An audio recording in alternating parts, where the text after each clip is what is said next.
Good evening. Welcome to this month's Town Administrators Report. I'm David Watts Jr., and with me is our Town Administrator, Steve Maio. Steve? Happy spring, I guess, David. We get a lot of wind and rain. We've had some vestiges of spring, and then we've been Yes. slammed back into winter. Yes. So I don't know which way it's going to go yet, but, we do the best we can. At least we had a reasonably good Patriots Day yesterday. It was a nice day for the runners and for the town. Not so great for the town as we had a couple of crazy events, but the fire and a bank robbery, but everyone was safe at the end of the day, so that's the main important thing always. That's the important thing. And this is show 3 of 3 on the upcoming annual town meeting, which is now scheduled for Monday, May 16th at 7 p.m. At the Galvin Middle School Auditorium. Yes.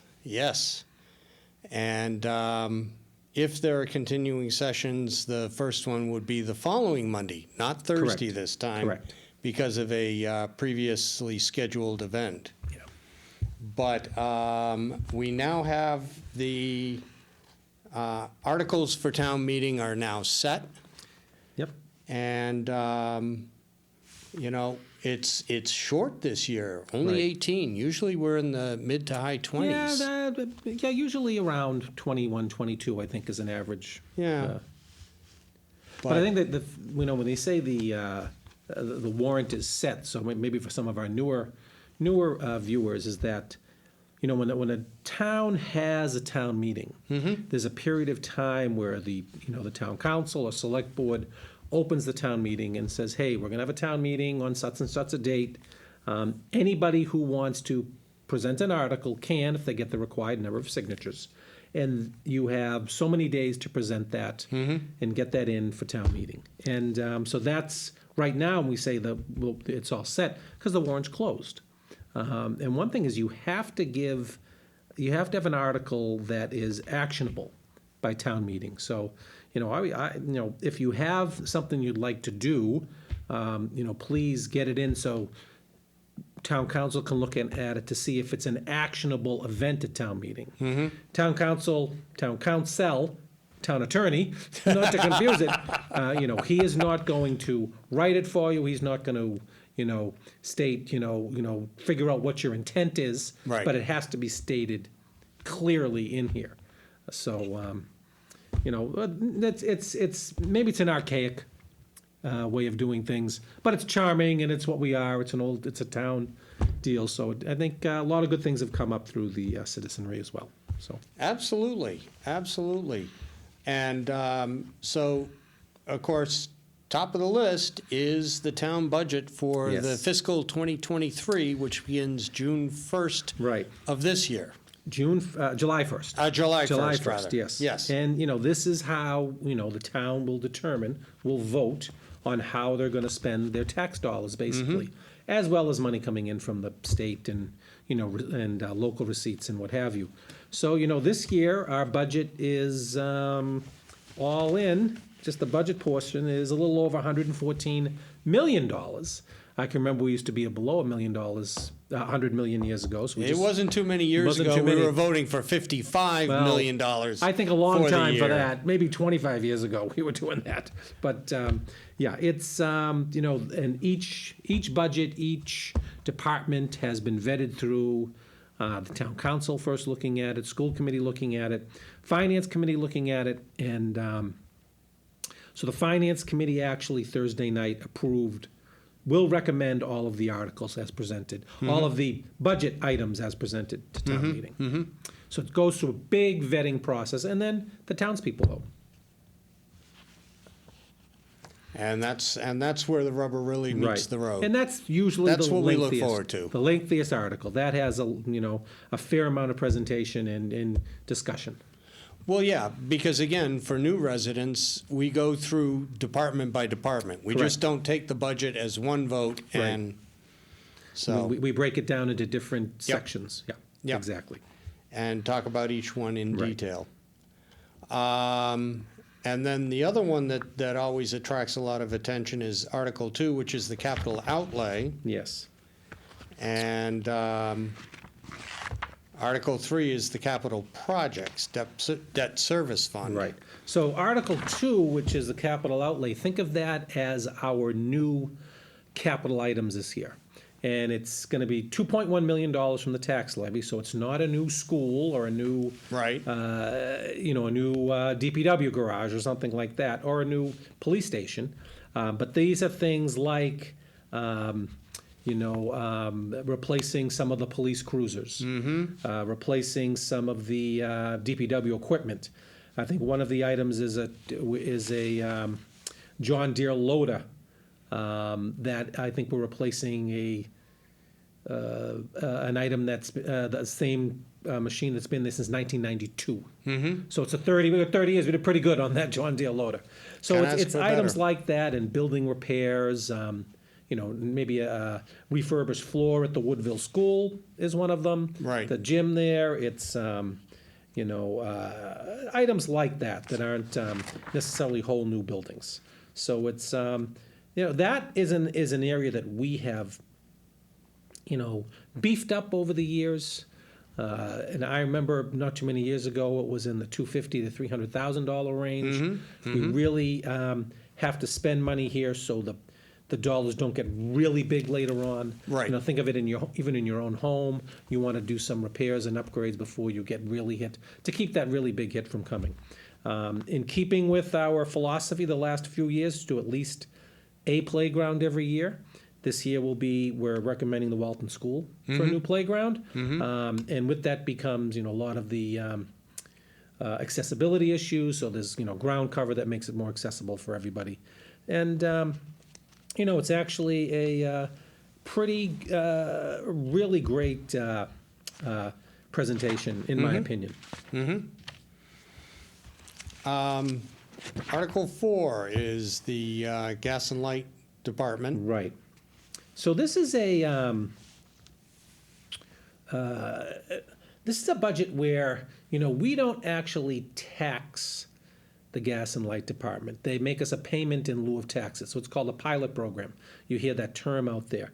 And the municipal light commissioners vote on how much they feel they should pay the town in taxes, and it goes to town meeting. And this year's amount is about $945,000. So that's what we use, and it's taken separately because it is a municipal-owned company. We're not taxing ourselves, but we are getting money as we would if we were taxing the facility and their items. If they were an independent company, for Exactly. instance. Yeah. Exactly. Yeah.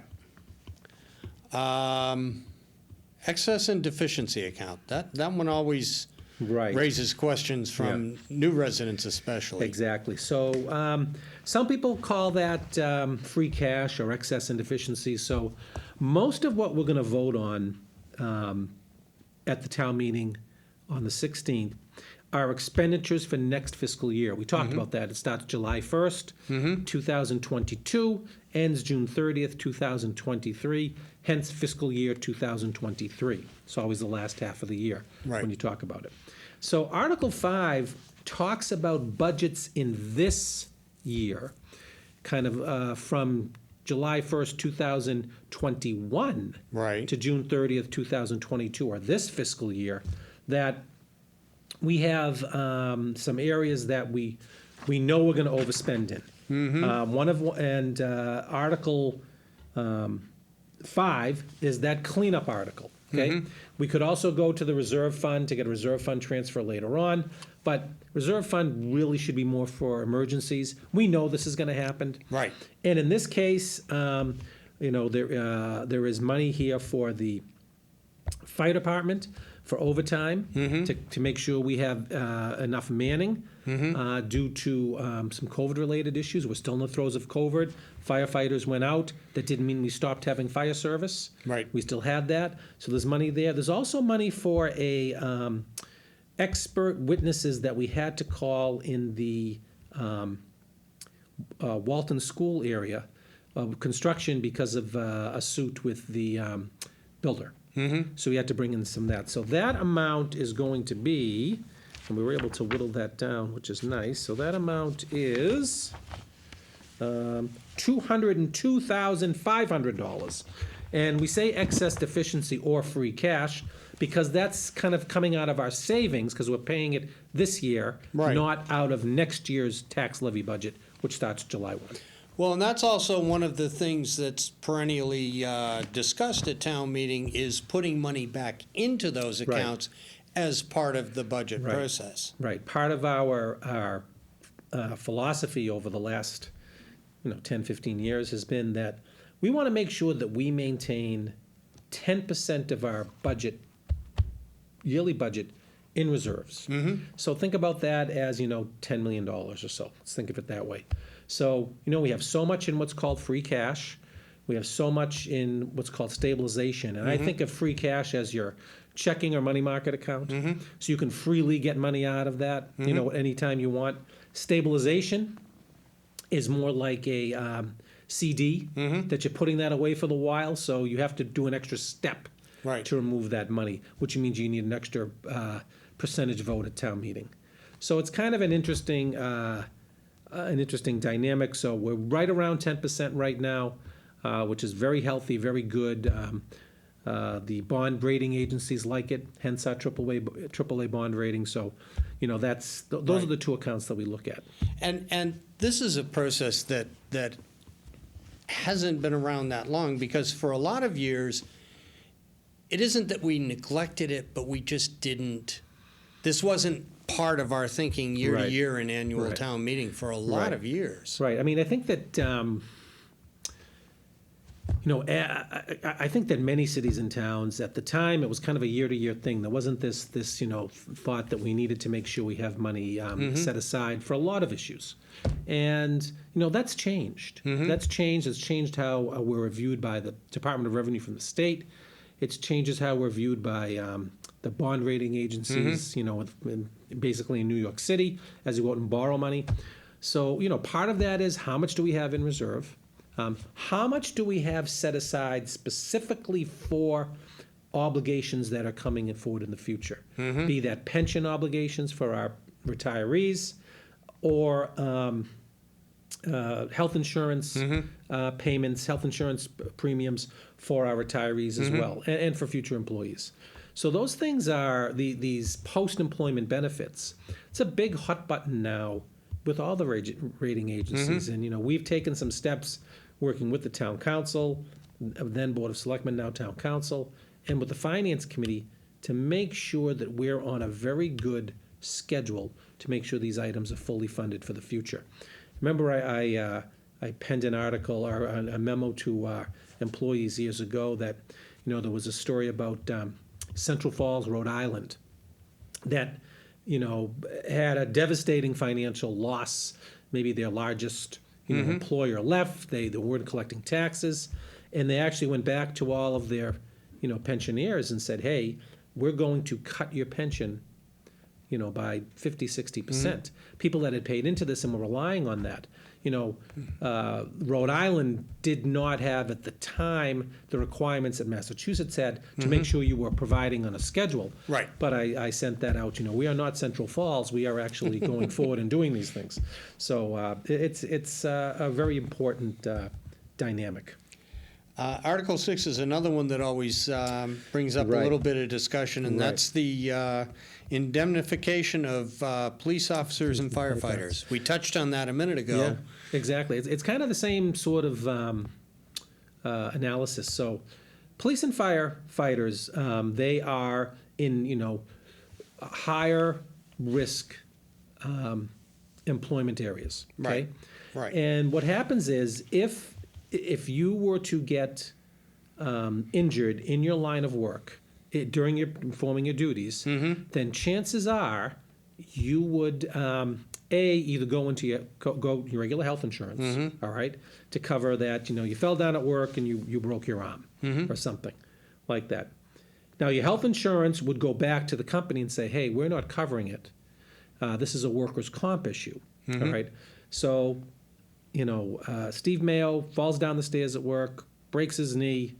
I guess query whether that's work-related or not, but I guess let's say that it is for the time being.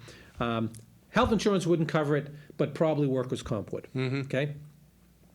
with firefighters and police, because their injuries could be so frequent and so pronounced, is that workers' comp, which is like anything else, it's an insurance. It's based on your risk.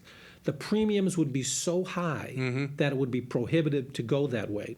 So what cities and towns do is they accept the Mass General Law, Yeah. which allows you to really pay as you go Yeah. on these injuries. Yep. And we put money into the account to cover for, and it could be nothing. It could be a sprained wrist and that you had to get some physical therapy for it. Well, there's a cost for that. Insurance isn't going to pay for it. Workers' comp isn't going to pay for it. So we pay for it out of the indemnification fund.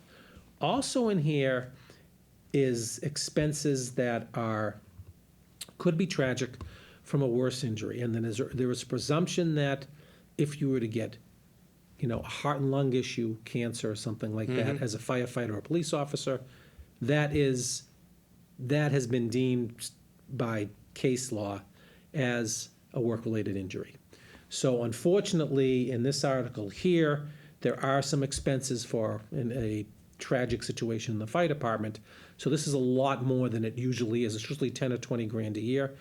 So this year it's going to be 120,000 because of that issue. But again, it is part of our social contract that what we do. We have to pay it Right. somehow, and this is actually, believe it or not, in the long run, a cheaper way for the town to do it. Right.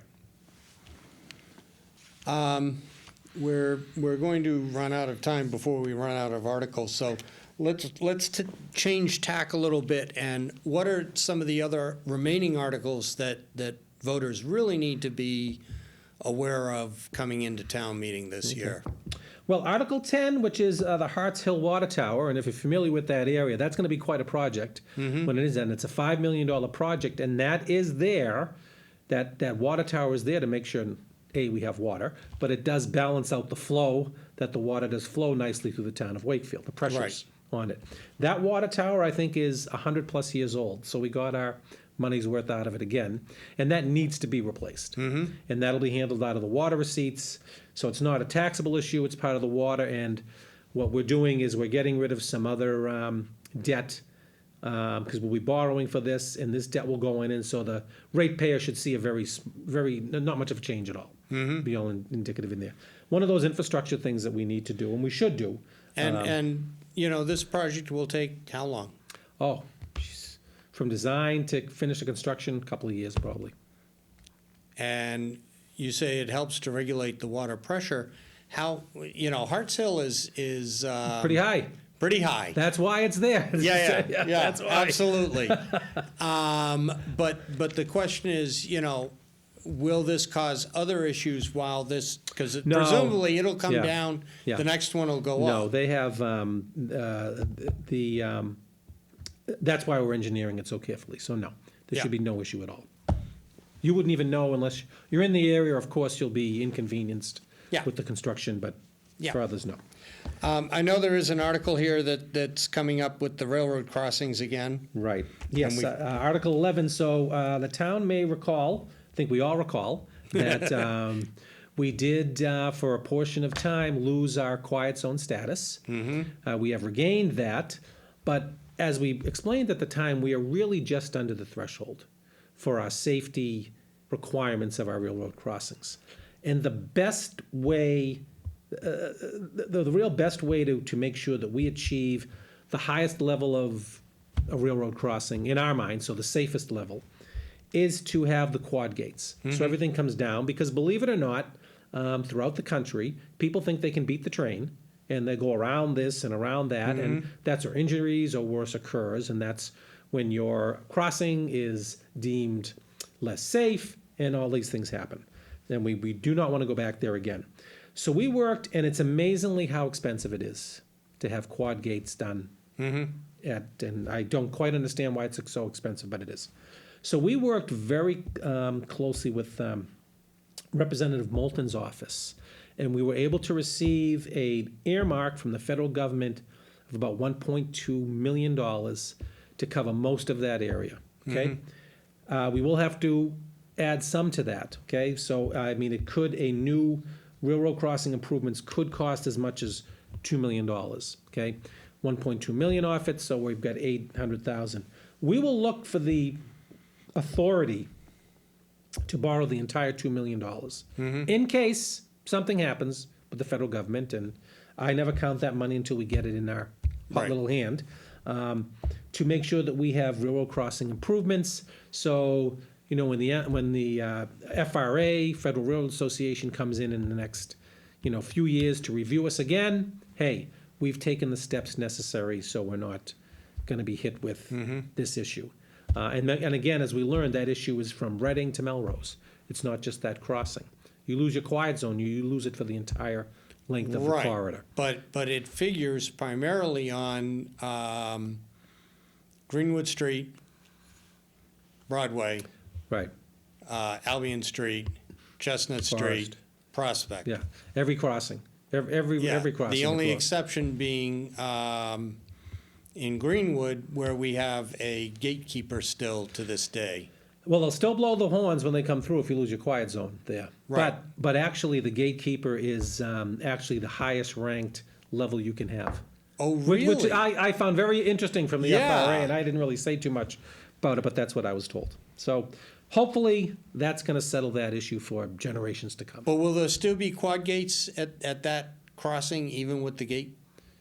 That's not going to change. That's not going to change at all? No. Okay, all right. No. Okay, There might be more enhancements, more safety enhancements. That part it wouldn't save. yep. What else? So Article 12, I think, is one of the most interesting articles we have, and that's approval of a tax increment financing agreement with the company that's coming into Wakefield. So there's a company that is moving their business into Wakefield to Audubon Road. They are going to refurbish the building and take advantage of state tax credits and called tax increment financing credits. And what this is a state law that was passed for years now, and it says that if you are creating improvements to real property, okay, so you're putting on an addition to a building or building a new building for commercial use, and you are going to create jobs, okay, and you sustain those jobs during that period of time, that you can get a rebate essentially on your town's real estate taxes, and you would also get state tax credits. And it's all about job creation. And we talk a lot about, we're losing our commercial base, so we've been working very closely with Mass Business Development, met with this company that was deciding between, coming from the Seaport District in Boston, interestingly enough, company that makes diodes for batteries. So it's a green business that is going gangbusters. We're bringing, 50, 60 new jobs Sure. to the area. And they were looking around, and it came down to us and another community out in the 495 area. They felt that with our work with them and with working with Mass Business Development, that coming here made a lot of sense, that we're gonna make some improvements to the building. And with a little bit of help from us on taxes, they pulled the trigger and they're coming here. So what we will essentially do as a town is agree not to tax the company fully on the improvements that you're making, and thinking about it as your home, which you're always going to pay taxes on, I'm sorry Right. about. But if you put on a new addition, right, you're going to get taxed a little bit more, right? You have a bigger house, you can get more real estate taxes. They're making some improvements here, a portion of them which will be, taxes will be, I'll use the word forgiven, will not be charged during the first 5 years that they're here, as long as they make all the jobs and hit the jobs, things like that. So we sign an agreement with them, the state signs an agreement with them, and then their yearly reviews to make sure that they're hitting each of those marks. So this is actually $38,000 over 5 years, so roughly $6,000-7,000 a year, $5,000 or $6,000 a year, Yep. that we will not collect on the improvements that we would have collected anyway, had they not come here. So I think this is great. This puts us on the map. Let's get more businesses like that into our business areas like Audubon Road, maybe some of our downtown vacant areas. to come in and say, hey, Wakefield's open for business. We want commercial tax rate base. We've talked about that because, commercial tax bases don't put kids in the school system. Right. Don't have other services that they're relying on. But to me, it's a great win-win, feel-good story. Hard work by the council, great work by our economic development director, Erin Kokinda, Victor Santinello, our assessor, and working with our contacts at the state to work with this company to bring them in. I think it's a very exciting venture we're about to embark on, and it's our first one, so that's always fun. But it has to start somewhere. Has to start somewhere, yeah. And it's really minor. It's not a lot, but it's getting us on the map. And you never know who they might draw in. Exactly. Who's going to come down next and do something? Absolutely. Yeah. And there are companies that have ceased operation in Wakefield because those businesses have, for whatever reason, gone Right. away. Attracting some of the new greener Yeah. companies might be a certainly great thing. Checks off a lot of boxes, which we like. That, to me, is the most exciting one here. Okay, anything else that we have two zoning articles? We have two zoning articles. 17 and 18. They are both citizen petitions. Yeah. So they are not articles that have been presented by any town board. Yep. One of which is to change the zoning of a lot on the west side at 343 Albion Street to actually allow for I think for a multifamily, like a 2 or 3 family house to go in there. It might just be a 2-family. Right now it's kind of a less intensive use. I think right now there's an old auto body garage and it's kind of oddly placed. It's been there for a long time. And the other one, again, a citizen petition, is to repeal the fact that you need a separate approval from the zoning board if you are building within so many feet of a river. And I forget whether it's 50 or 75 or 100 feet. Yep. But to repeal that one. So those are citizen petitions at the end. So I think what else we'll do this year, we'll talk about this if you don't mind, is that Sure. Town meeting will have a number of articles that are pretty rote, right? We've talked about them every year, and they're going to be passed. For instance, we talk about funding our existing debt service, okay, which is our bonds on the Galvin Middle School, on the fire trucks, Right. on the fields that we built, things like that. Right. That is exactly the same amount as we paid last year. It is pretty much mirroring last year's amount.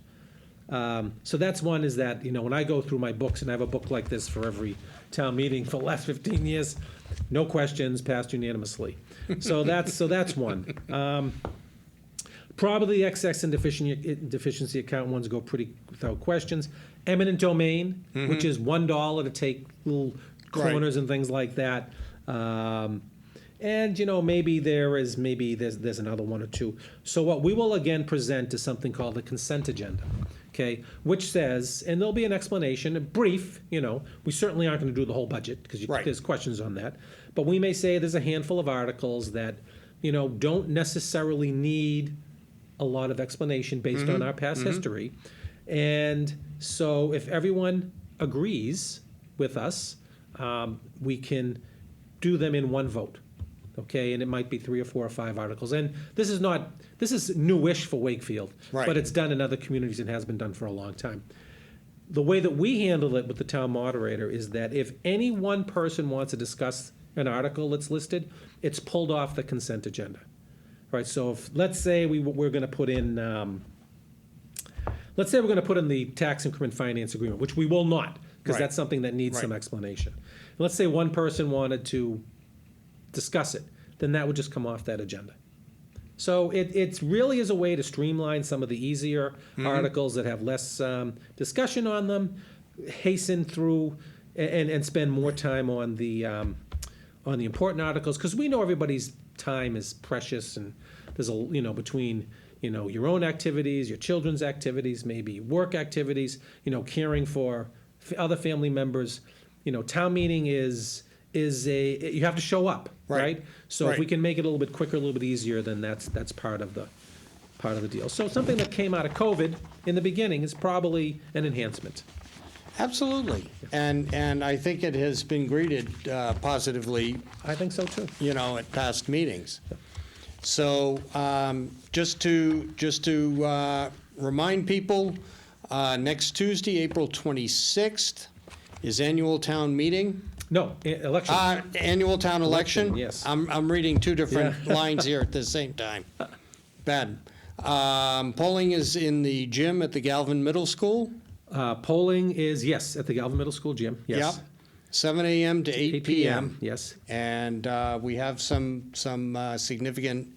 couple of significant races for town council and school committee this year. And we will have the rapid test kits available.